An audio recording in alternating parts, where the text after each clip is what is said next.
All right, so the purpose of this video, I want to do two things. I want to teach you how to find angles and radians around the unit circle. I think it's really easy and something quick that I can show you. And then I want to show you how to find inverses.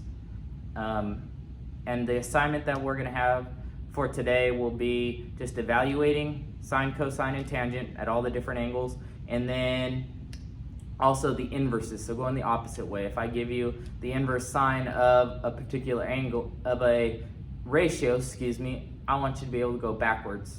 So we'll start with the unit circle. So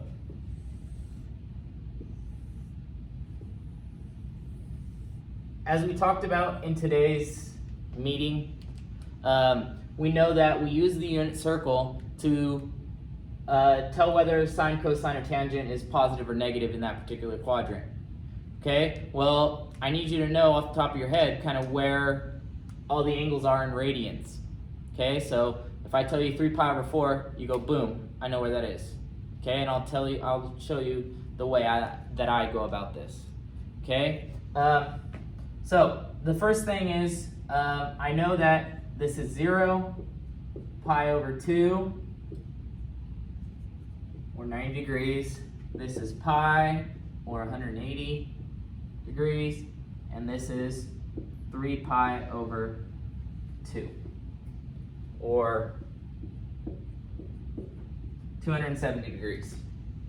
All right, so I think of these as 0, if I'm thinking in radians, 0, 1/2, 1 whole, 1 1/2, and 0. So if I ask you where 7 pi over 4 is, okay, well, 7 over 4 as a mixed number is 1 3/4. So here's 1, here's a half, 3/4 is more than that. It's got to be fourth quadrant. Okay, so I break it down into a mixed number and then compare the angle that I'm given with where it would lie in reference to these main points of interest along the unit circle.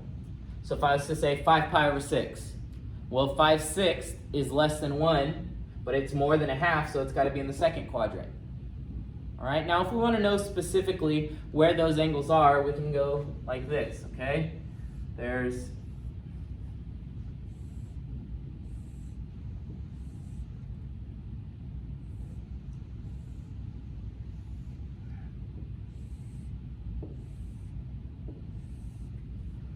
So let's start with 0. And I'm going to go in multiples of 30 degrees. So this would be 30 degrees.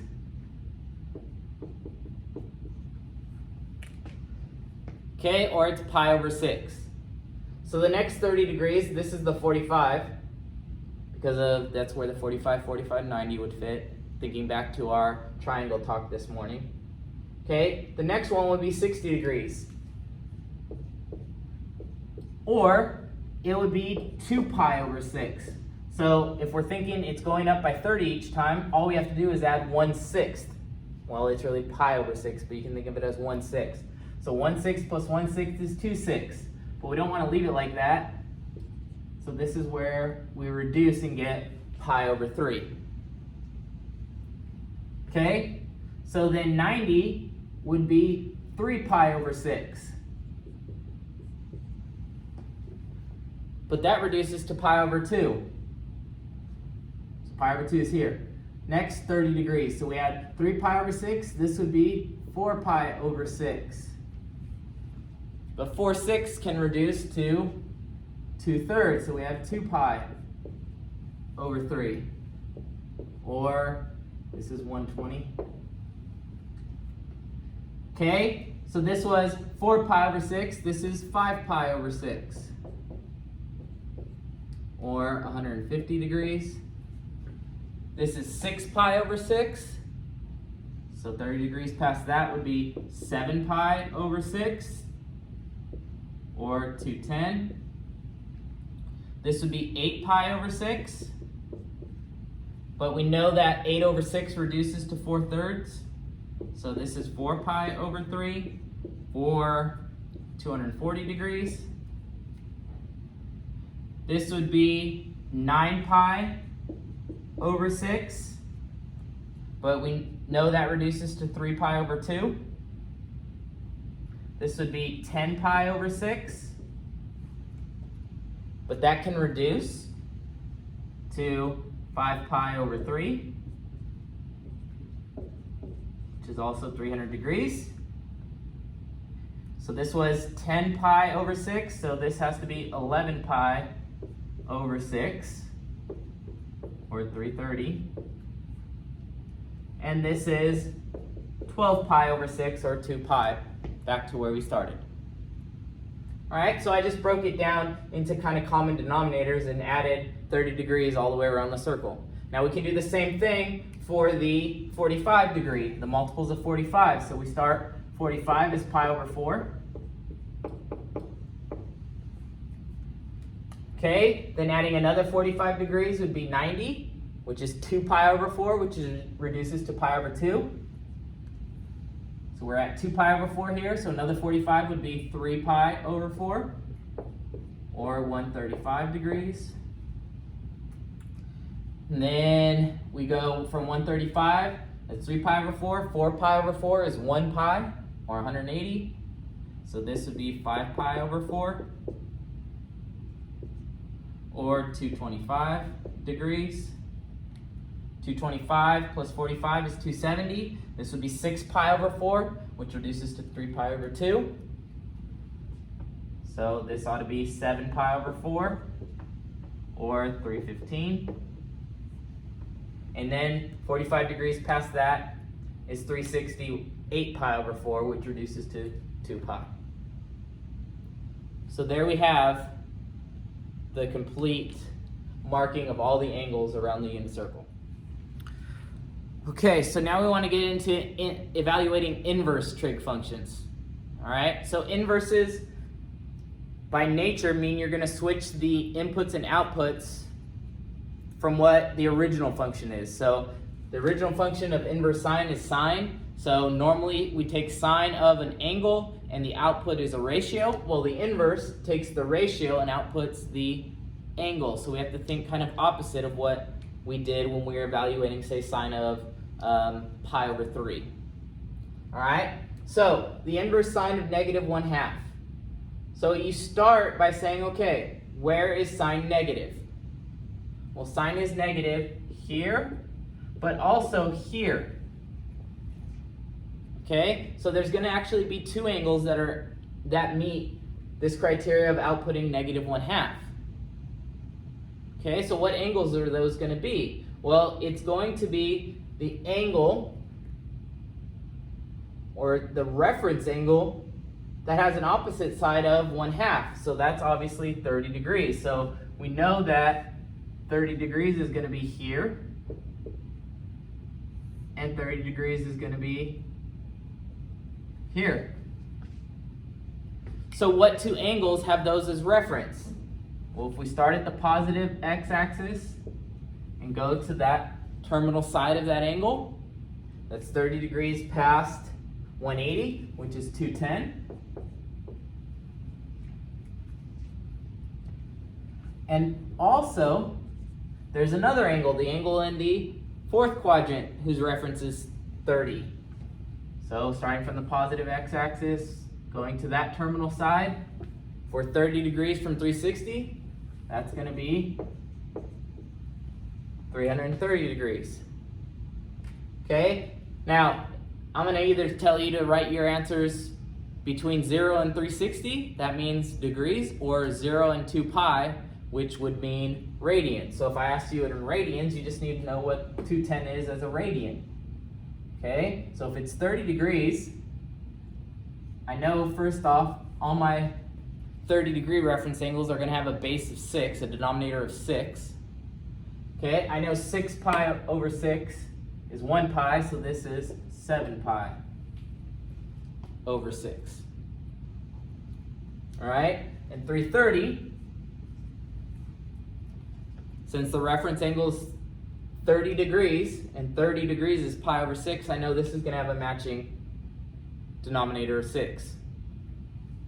So this one is 11 pi over 6. Once you get used to working with these radians, you get very comfortable in what the degree and the radian is at the same moment. Okay? It doesn't take a whole lot of brain power, but you got to put in the practice to get there. Okay? So that's that one.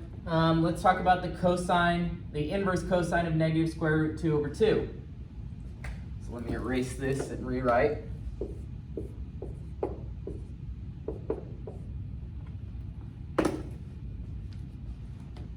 Okay, so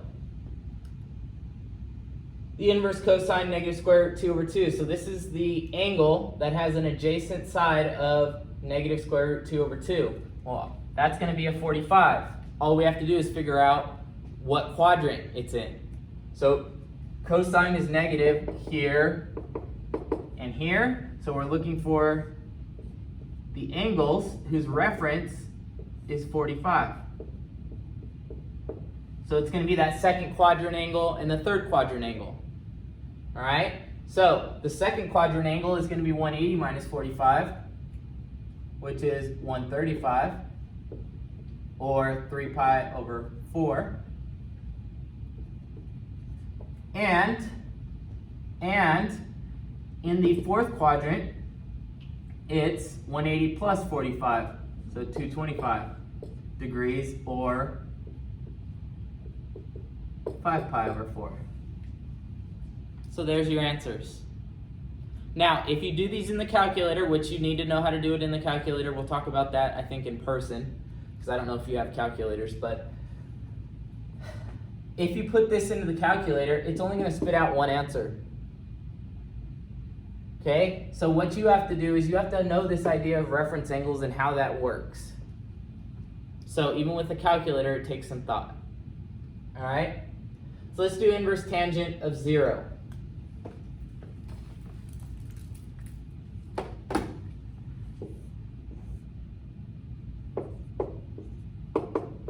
So as I talked about in our Zoom meeting today, if you're dealing with zeros, ones, or negative ones, those obviously aren't going to be in the special right triangles. Well, actually, when you're dealing with tangent, if it's inverse tangent of 1, that's 45, because it's the opposite side to the adjacent side, and that's the same number divided by itself. It's 1. Okay, but as a general rule, if it's 0, 1, negative 1, you should probably look to your unit circle, or when we learn the graphs, use the graphs. Okay? So, I'm going to use the unit circle. I'm going to do it right here. Okay? So, we know that the tangent of some angle, let's call it theta, is y over x. It's sine over cosine. Okay, if you didn't know that, you've heard it now. All right, so in order to get a 0, in order for tangent to be equal to 0, the y value has to be 0. Doesn't matter what the x is, the y value has to be 0. Okay, well, let's think about where that occurs on this unit circle.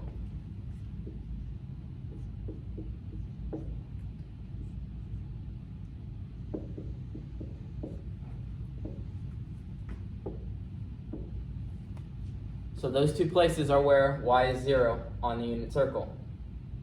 So those are the two angles that satisfy the inverse tangent being 0. Those are the two angles that have a tangent ratio of 0.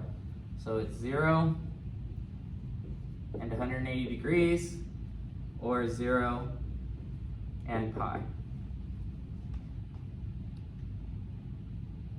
Okay? So, the last one, I'm going to just use this circle again. Inverse cosine of 1. So if you recall from our Zoom meeting, the cosine ratio is just the x value of the coordinate of any point along this unit circle. So which angle has a x coordinate of 1? There's only one angle that does. This one right here. So 0 degrees, or you could just write 0 for 0 radians. All right, so I hope that helps you out. Today's practice will be just evaluating using sine, cosine, tangent, as well as doing the inverse stuff. Let me know if you have any questions. Talk to you later. Bye.